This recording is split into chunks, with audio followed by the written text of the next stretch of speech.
Until the Last Spike, the Journal of Sean Sullivan, a Transcontinental Railroad Worker, Nebraska and Points West, 1867, by William Durbin. August 6, 1867, Omaha, Nebraska. I saw my first scout today, and I have to admit that it scared me good.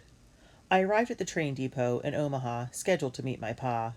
His train was a few minutes late, so I walked around the station, studying all the activity. Peddlers were hawking everything from fruit and motion sickness pills to accident insurance and real estate. Invest in the West, one sign read, and under it sat a man with slick back hair who was selling stock in a silver mine. When the big Union Pacific steam engine finally chugged up to the platform, I walked over to greet Pa. I figured it wouldn't be hard to find him, since he was riding in on a freight like workmen sometimes do. The first man to get off the train was a pale fellow with a bloody bandage wrapped around his head. His neck and right arm were also bandaged with strips of red-stained cloth. He was carrying a pail of water in his left hand. When a lady behind me let out a squeal, a crowd immediately gathered. "Excuse me," the conductor said, stepping forward to help the man get through the curiosity seekers. "There's been an accident." As the pale man passed by, I glanced down into his bucket and saw what looked like a drowned muskrat without a tail. I was staring open-mouthed when Pa walked up beside me and touched my shoulder. "I'm sorry you had to see that, Sean," he said. Normally there is no missing my Pa in the crowd. He's 6'3" and has lively green eyes that get your attention from a long way off. But I was so rattled that I had never even seen him until he spoke. "Was that a scout?" Pa nodded. He said he hoped that the Indian trouble would be over by now, but there had been a little flare-up lately. Pa stopped and stared at me. "Are you all right, Sean? I hope it wasn't a mistake to bring you out here." I swallowed deeply and shook my head. "I'm fine," I lied. For a whole year I'd been begging to join Pa in his work on the Transcontinental Railroad. I wanted him to know I was grown up enough to handle this. "That poor Englishman," Pa shook his head. He explained that the man's name was Bill Thompson. Last night he'd gone out with a crew of 5 men to check a dead telegraph line, but it was a trap. Their handcar hit a tie that the Cheyennes had laid across the tracks. The men and all their tools flew into the air. They never had a chance. The Indians shot and scalped everyone. Only minutes later, the crew of a night freight steamed into the same barricade. The train crashed, impaling engineer Bully Bowers on the throttle lever and pitching his fireman face first against the firebox, where he roasted to death. Meanwhile, Thompson, who had lain still and pretended he was dead, saw that his scalp had dropped off a brave's belt. He picked it up and started back toward the Plum Creek station, where he was rescued by a troop train. "Where's he headed now?" I asked, stunned that anyone could be that tough. "He hopes the doc here in Omaha can patch him back up." August 7th, end of track, west of Lodgepole Creek, Nebraska. Yesterday passed in a dizzying rush. I still can't believe I'm here. Our train passed through a string of railroad towns that everyone back in Chicago was always talking about: Elkhorn, Fremont, Columbus, and Grand Island. There isn't much to the prairie. It's just big patches of dry yellow grass stretching as far as you can see. Pa says there's millions of wildflowers in the spring, but it's hard to believe. Just west of a place called Kearney, we saw a dozen covered wagons. Pa pointed and said, "That's what's left of the Oregon Trail." I see why they call them prairie schooners. With their big canvas tops puffed out in the breeze, they look like they were sailing over the grass. Near Elm Creek, I saw my first buffalo herd. The shaggy-haired animals were more than a quarter of a mile away, but I could tell they were enormous. The next thing I knew, someone fired a rifle behind me, and I nearly jumped out of my skin. I turned to see a half-dozen rifles pointed out the train windows and shooting away. The noise was awful, but the buffalo, who were well out of the rifle range, kept meandering along. When the gunfire stopped, a man near the back of the car shouted, "I got one," and another said, "So did I." "They never came close," Pa sneered. "We call them excursionists." Though Pa is normally not much of a talker, I could tell he was proud to teach me about the West. "They are itching to go back east and brag they shot a buffalo," he said. "But the cow-catchers, we call them pilots out here, on the front of our trains kill more buffalo than all these silly fools added together." Just before we got to the Plum Creek station, The passengers checked their six-shooters and rifles and made sure they had extra ammunition in case of an Indian attack. I must have looked nervous, because Pa told me not to worry. Plum Creek is filled with soldiers right now, he said. The Redskins ain't about to take your hair here. I was about to say something about him calling the Indians Redskins. Mother had never allowed him to use that word. But I decided it wouldn't be right to start an argument on our first day together. Though Mother's been dead for 3 years, I can remember how she'd chew him out whenever he spoke badly about the Indians. "Patrick Sullivan," she'd say, "those natives have been here a lot longer than you Irish." And when Pa would remind her that she was Irish, too, she'd toss her red hair back and say, "It's not my better half." I knew she was teasing him then, because though she was part German, she was just as proud of being Irish as Pa is. Another reason I let Pa's remark pass was that I wanted to see what things were really like out west. Maybe working on the prairie and seeing what happened to men like Bill Thompson could turn anyone against the Indians. We had a short stop in North Platte, the final destination for everyone who wasn't going on to Ogallala or Julesburg. Since the Oregon Trail crosses the river here and swings north, there were quite a few covered wagons in town. Pa said it was foolish of the settlers not to wait for the Union Pacific to finish the railroad.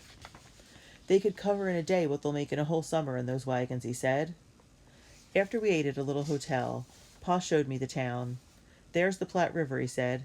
"People joke that it's a foot deep and a mile wide." That looked pretty close to the truth to me.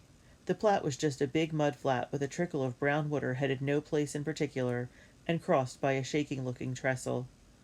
Beside the tracks was a big 10-stall brick roundhouse, a wood-frame depot, and a hotel. The other buildings on Main Street looked new but empty.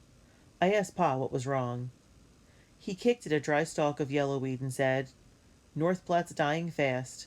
This place had 3,000 people in it last spring, and now it's down to 150. He explained that the railroad was the only reason the prairie towns came to be, and when the road builders moved on, the money moved with them.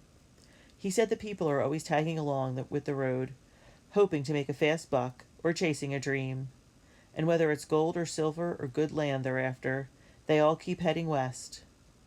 When I asked where all the people had gone, he waved his hand to the west and said, "Most of them are just up the line in Julesburg, but there's lots of fellows over there who never had a chance to move on." Pa pointed to an unfenced cemetery. The irregular rows of wooden grave markers were tilted at wild angles. I asked him if a big storm had tipped the markers. "We see plenty of wind out here," he said, "but that's not the problem. The earth settles real fast over a fresh-dug grave, and there's nobody left in this town to care." August 8th. I just woke up and have a world of things to tell. Since we got in late last night, I didn't have a chance to mention the biggest surprise of all. It happened in Julesburg, a place known as Hell on Wheels town because the UP workers go there to blow off steam. As we pulled into the station to take on wood and water, Pa told me that the town was so wild that they averaged a killing every single day. I figured he had to be stretching things, so while he was chatting with a conductor friend of his, I took a walk.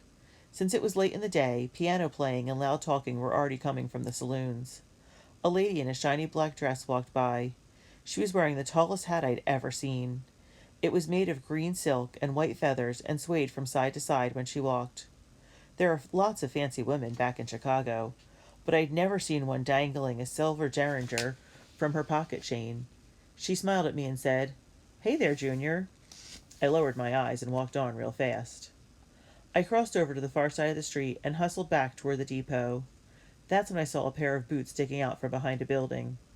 I peeked around the corner and nearly jumped out of my skin. A dead man was lying flat on his back with his eyes fixed straight up at heaven. I sucked in a quick breath and took off running. Though was gone in the tick of a second hand, the picture of that man froze in my mind. The blank stare, the dried blood patch on his shirt, the cigar stub on the ground still giving off a tiny wisp of smoke. But the thing that told the most was the man's pockets. Every single one was turned inside out. When I got back to the train, I was busting to tell Pa what I'd seen. But the moment I saw him, I remembered what he'd said back in Omaha about it being a mistake to bring me out west. So all I could do was swallow my words and try to calm the pounding of my heart. Evening. Though I start work tomorrow, I promised myself to make time to write in this journal as often as I can. I owe that to my mother, and, as I found out shortly after she died, I owe it to myself too. The journal was my mother's idea. The Christmas before she died, when I was 12, she gave me a blank notebook. On the top of the first page she wrote a quote from a fellow named Sir Francis Bacon: "Reading maketh a full man, conference a ready man, and writing an exact man." The quote made sense to me, but I had to smile when I saw that name.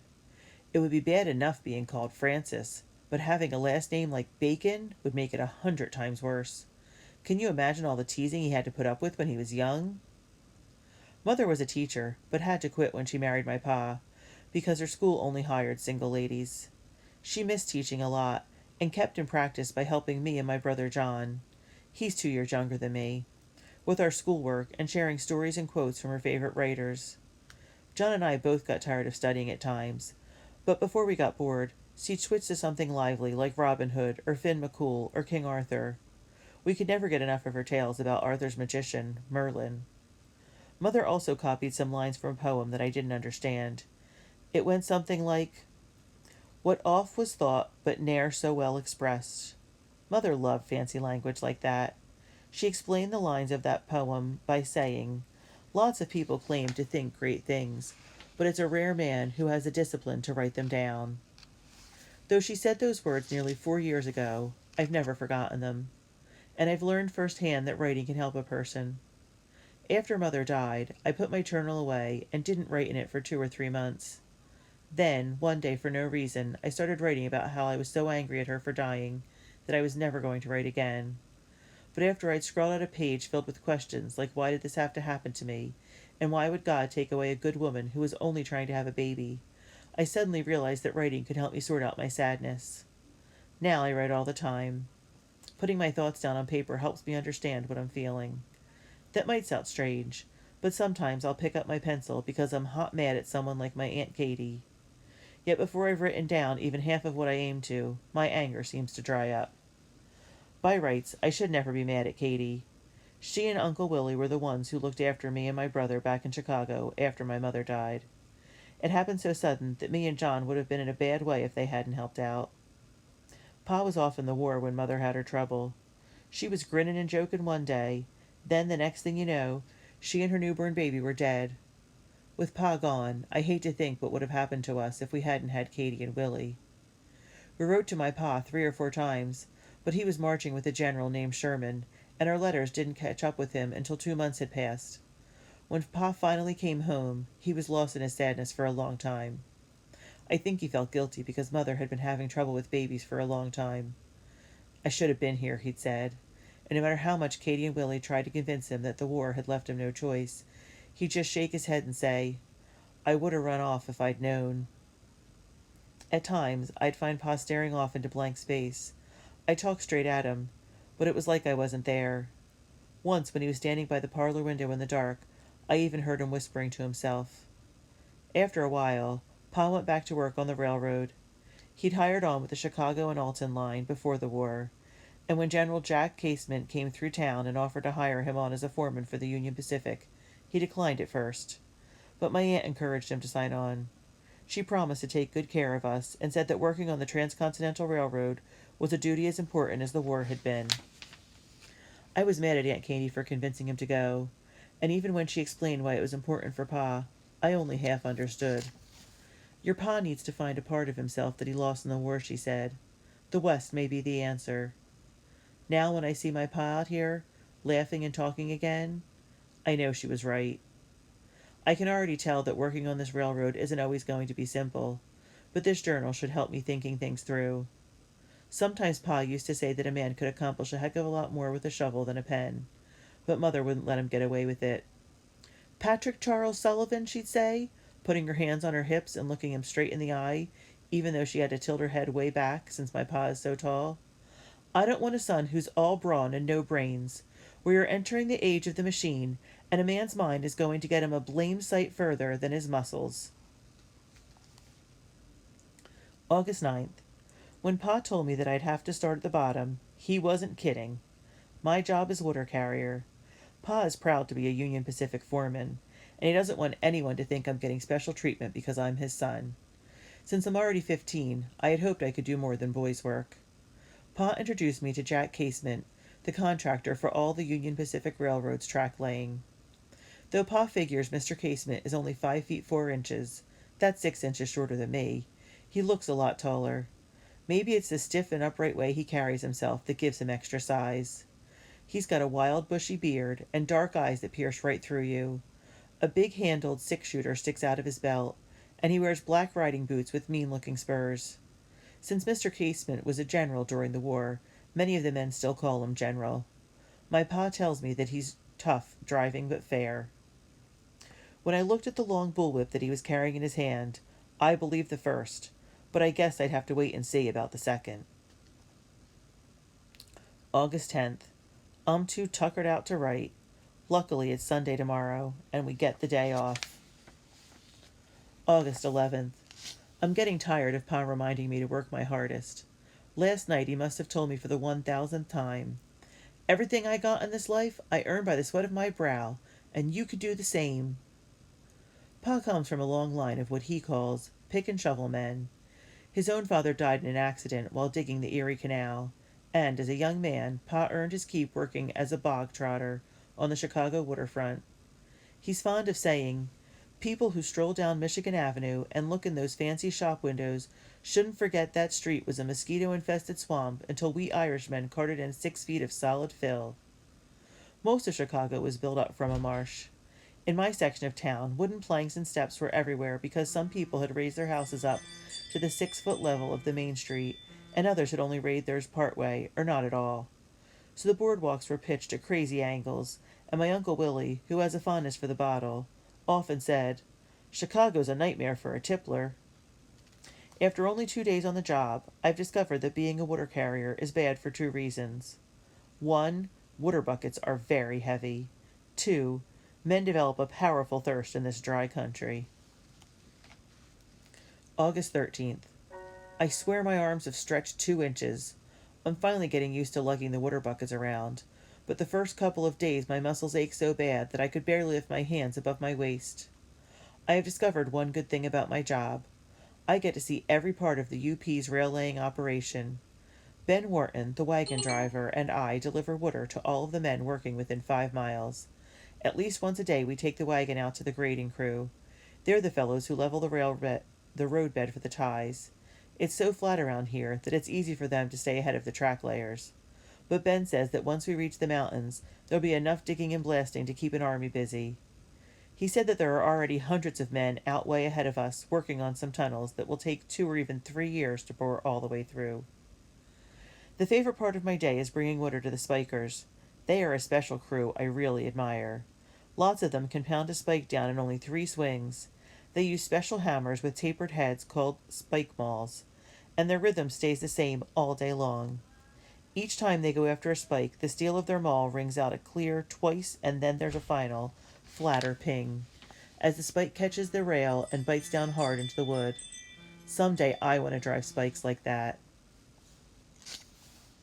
August 14th. Another thing I like about my job is Ben. Some of the men who were in the Union Army during the war call him Reb, or Confederate, 'cause he fought with the South. Ben said he was just a cook for his regiment until the commander saw what a good shot he was with a squirrel gun and moved him right up to the front lines. Other fellows say Ben is a mudseller. When I asked Ben if they call him a mudseller because he was a Negro, he threw back his head and laughed. "No, that ain't it at all," he said. "We was so poor back home that our cabin had a punch-in floor and a packed dirt sill under the door to keep out the wind and rain." My family never had much money back in Chicago, but at least we had solid wood floors. Ben has only one good arm, but he works harder than anyone I've ever seen. Harder even than my pa. Ben's right arm was shot off at the elbow in the Battle of Droop Mountain, so he's learned to do everything with his left hand. He can drive a mule or a horse team like no one else. Most of the mule skinners use their whips a lot, but Ben talks to his animals instead. "Morning, Flossie," he'll say to his favorite mule, and her ears will perk up like someone had just offered her a peck of sweet apples. And toward the end of the day, when the animals are plumb worn out, he'll just whistle and say, "Ain't much farther to the barn, honey child." And lo and behold, though there isn't a barn within 25 miles, those animals will trot double time all the way back to the work train. August 16th. I am amazed at the number of men working on this railroad. The center of activity is General Casement's work train. It is like a small city on wheels. The front cars are loaded with track laying materials: switches, timbers, steel rods, lining bars, wrenches, barrels, iron plates, cables, etc. The next car contains a complete feed store and a saddle shop. The third one is a carpenter shop and wash house. The fourth holds sleeping quarters for the mule skinners, the men who drive the teams. Next in line is a sleeping car that holds 144 bunks. The sixth and seventh are dining halls. The larger one can feed 200 men at once. Right after that comes a combination kitchen car and telegraph office, followed by a store and 8 more sleeping cars. A supply car and 2 water cars pull up the rear. 500 head of beef trail along beside the train to keep us supplied with meat. One thing that makes me nervous is all the guns. The ceiling of every bunk car is lined with rifles. Pa said there's 1,000 of them loaded and ready to go. With all these former Union soldiers just waiting for a chance to use them, how can the Indians be a threat? August 17th. Last night I found out why the Indians are still so dangerous. It happened just as we were getting ready to bunk out for the night. Pa prefers sleeping in a tent in the hot weather, and I'm glad because those bunk cars smell worse than a pig farm. Lots of guys with stronger stomachs than me complain about the stink, and the bed bugs are awful too. The fellows will do just about anything to avoid the bunk cars. Some have pitched tents on top of the roofs, and a few guys are even sleeping in hammocks they've slung under the flat cars. Pa and his buddy Bill Flanagan were playing cribbage like they usually do before they go to bed, when a bullet whizzed through the side of our tent. I didn't even realize what had happened until a shaving mug exploded on the shelf just above my head. Then a fraction of a second later, we heard the report of a rifle, followed by a far-off war whoop. We dove for the floor, but I know it would have to be too late if a bullet had been a foot lower. Pa crawled over to make sure I wasn't hurt and handed me a rifle. Then he tossed Bill his Colt, and we hunkered down tight, waiting for another shot. But the night was dead calm. Someone hollered to see if we were all right, and a few minutes later Pa and Bill slipped outside. Pa's last words were, "If anyone touches that tent flap without whistling first, you let him have it." I kept the Winchester leveled at the door, with my thumb on the hammer, ready to cock it at a moment's notice. I sat in the dark. Pa had blown out the lamp, waiting for a volley of shots, but I only heard a lone coyote calling in the distance. What seemed like a long time later, Pa whistled and called, "You okay, Sean?" When I answered back, he stuck his head into the tent. "Not a sign of a living soul out there," he said. "They must have lit out for the next county." Then he added with a grin, "Just remember, you don't have to worry about the bullets you can hear." Bill laughed and said, "Ain't that the truth?" Pa and Bill crawled into bed without even bothering to pick up the broken pieces of that mug. They started snoring right away, but I lay awake for a long time after. The moon was bright on the prairie, and the shadows of bats and bugs were flickering across the canvas above my head. I couldn't help but wonder how awful it would be to take a stray bullet in the brain and never know why. August 18th.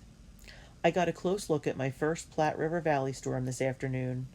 Pa had warned me how quick they can blow up, but it was hard for me to believe that it ever rained in this dusty country. It was near quitting time, and Ben and I were heading back to the work train in an empty wagon. It had been hot like usual, but the air was more humid, and the sky had an eerie yellow tint to it.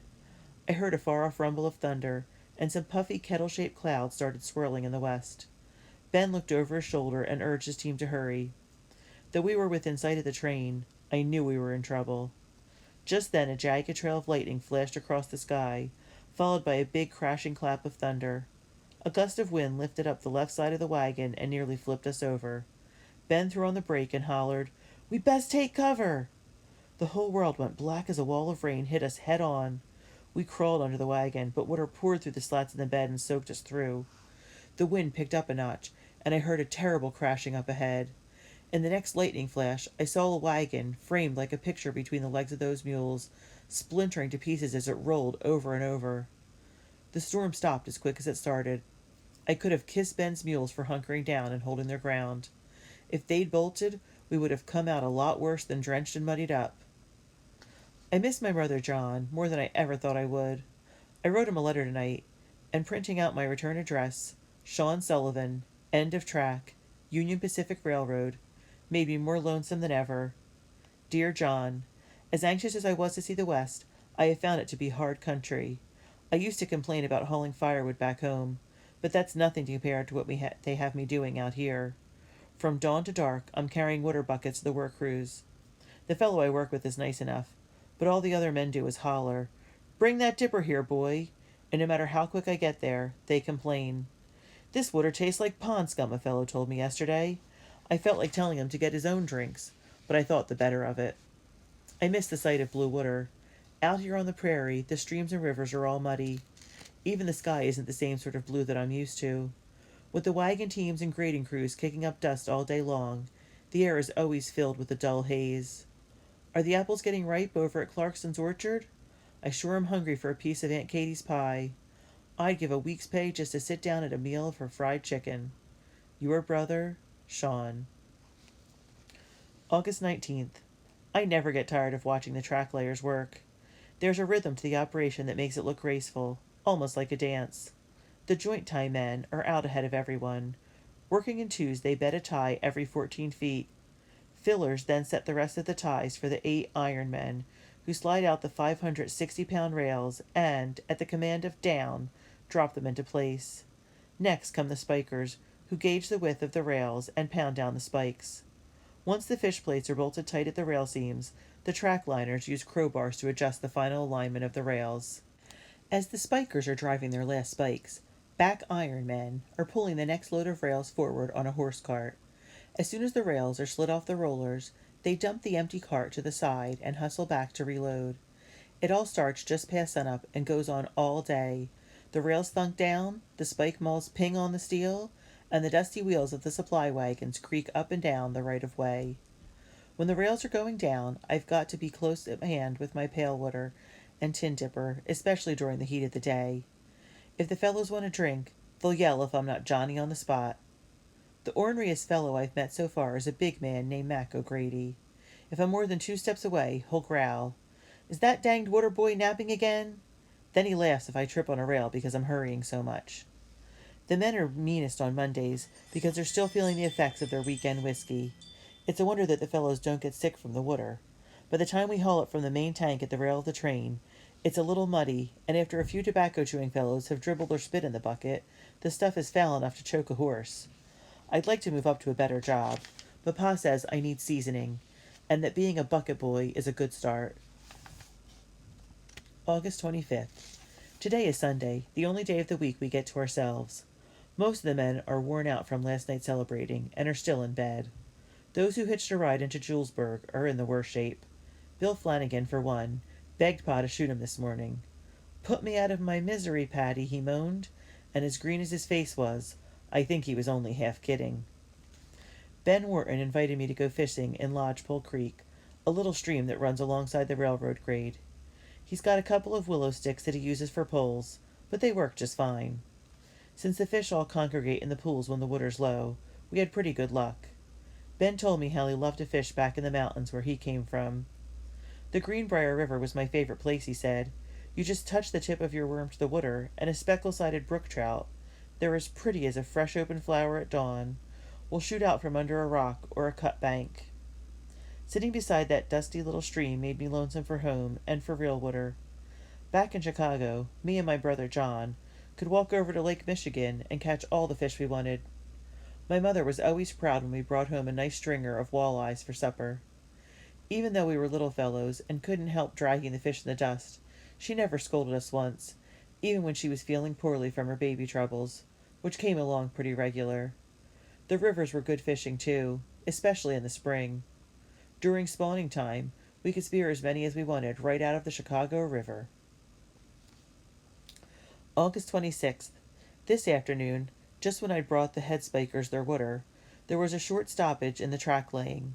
The back iron men had accidentally dumped a pile of rails off their cart, and Pa was helping them load back up. While the spikers were waiting, I picked up a new maul that was lying beside the tracks. It had a smooth hickory handle and a shiny steel head. One of the spikers, a gentle red-haired fellow named Michael Kennedy, said, "Give it a swing if you like." I must have looked hesitant, because he said, "Go ahead, there's nothing to it." He even walked over and started a spike for me with 2 quick taps. When he handed me the maul, I got up on my toes and swung as hard as I could. The maul grazed the head of the spike, and it flew sideways down the tracks. What's worse, the handle of them all smacked across the rail and broke clean off. With my mouth hanging open, I stared at the shattered hickory in my hands. I expected Mac O'Grady to step forward and throttle me. Instead, the whole spiking crew burst out laughing. "And I thought it was the Indians who was dangerous," said a man in a Union Army cap, who bent to pick up my spike, which had ricocheted off the toe of his boot. When he tossed it back toward me, they laughed even more. I'm glad Pa wasn't around. Michael Kennedy was the only fellow who showed any kindness, and even he was grinning.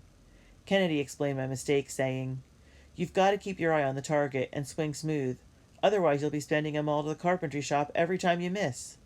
The fellows were still chuckling as I picked up my buckets and headed back to the wagon. August 27th. Pa heard about me breaking the spike maw. Mac O'Grady teased him at breakfast about having a son not worth his salt.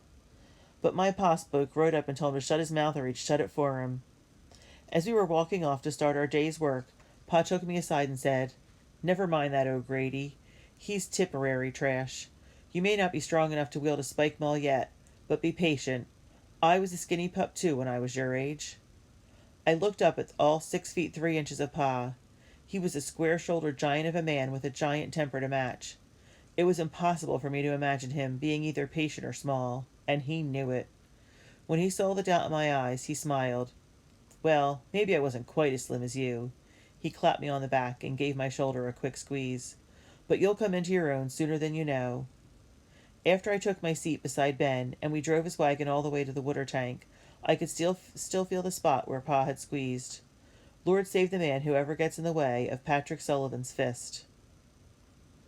August 28th. I had a strange experience this evening.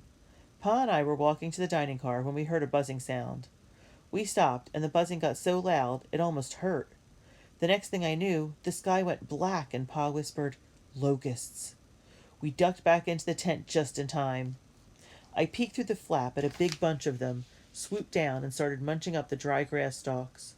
As sparse as the grass was, I could hear those hoppers chewing as they worked their way along. Fellows who'd been caught outside were slapping at their shirt sleeves and collars as they ran for cover. I had seen big swarms of grasshoppers before. A neighbor once paid John and me a dime to clear out his corn patch, but I never would have believed there could be this many in one place. Even after the best part of them had moved on, they were still so thick on the rails that when an engineer tried to pull his locomotive forward, the wheels spun like they'd been greased. I really wish John could have been here to see it, because telling it in a letter isn't going to be the same. I sure do miss him. August 29th, Antelope, Nebraska, mile 451. Today we reached Kimball. I noticed that the assistant engineers and foremen talk a lot about the total miles of track the company has laid. I asked Pa why, and he says that depending on the difficulty of the terrain, the government pays the Union Pacific $16,000 to $48,000 for every mile of track they finish. With that much money at stake, I can see why there's so much excitement over the race between us and another railroad called the Central Pacific. They started laying track east from Sacramento, and they want to beat us to the Rockies in the worst way.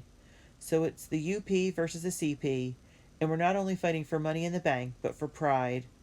We aim to prove we're the best. We are exactly 451 miles from Omaha.